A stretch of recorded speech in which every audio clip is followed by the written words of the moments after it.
So it looks like our module is installed properly. We should be good to go. Now the next step is converting our text field that's inside of our tour content type over to a date field. And the way to do this is to simply add a new field, move the data over to it, and then delete the old field. So let's go ahead and move through that process. I'm going to go ahead and click on structure. We need to edit the content type. And then we'll click on content types here. And then let's go ahead and in the tour content type, we'll click on manage fields. This is where we can add a new field. And let's go ahead and add a new field here. And we'll call it dates, but we will need a unique key or name here. So let's go ahead and call it date range with an underscore as a separator between the words. And under field type, let's go ahead and select date. In this drop-down list here under the widget column, go ahead and click it. And let's select text field with date pop-up calendar. Okay, go ahead and click save in order to add the new field. And let's go ahead and configure this.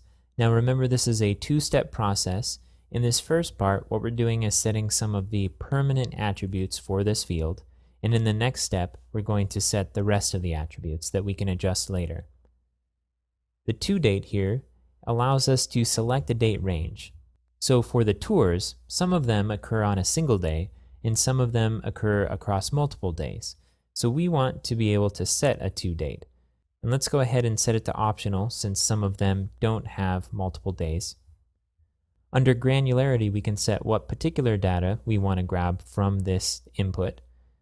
We want the year, we want the month, we want the day, but we don't need the hour. And if we scroll down, we see that we can also get minute and second. So let's go ahead and select year, and then I'm holding down the shift key to select multiple options, month and day. Okay. And then with time zone handling, it's set to site's time zone. Let's go ahead and click Save Field Settings. And we get an error message at the top that says dates without hours, granularity, must not use any time zone handling. So let's go ahead and click this and select No Time Zone Conversion, and then click Save Field Settings again. Okay, now we've seen the field settings options before, but there's a few additional options for the date field. We'll go ahead and leave the label at dates, and we'll not set this as a required field for now, just so that people can fill it in later. And we'll leave the help text blank. I'm going to scroll down. We now have the option to set a default display, and if you see a list here, we have three options: long, medium, and short. And if you look at the description here, there's a link to the date and time date format page where we can see what these formats actually mean, how they translate into the date output. We'll go ahead and leave this at the default for now and see what it looks like. The default value is currently set to now. Let's see what our options are. We can leave it blank, or we can leave it relative. Let's go ahead and leave it at now for the option. The default value for the toDate is blank. Let's go ahead and select the drop-down. We can select same as from date, now, or relative. Now because we're doing a date range, let's go ahead and do same as from date. That way our settings for the toDate will automatically match the from date as soon as we set it.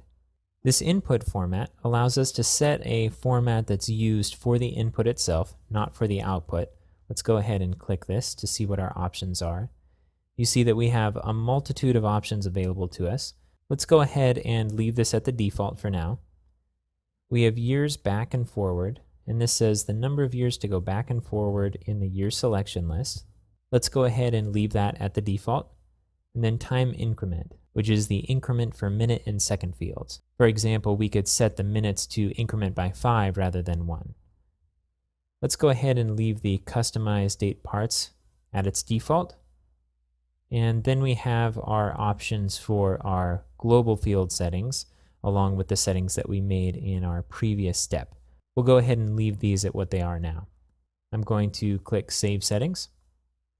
And now we have our second dates field here. So we have our original, and here's our new one. Our next step is going to be taking the data that's in our old field and moving it over to the new field.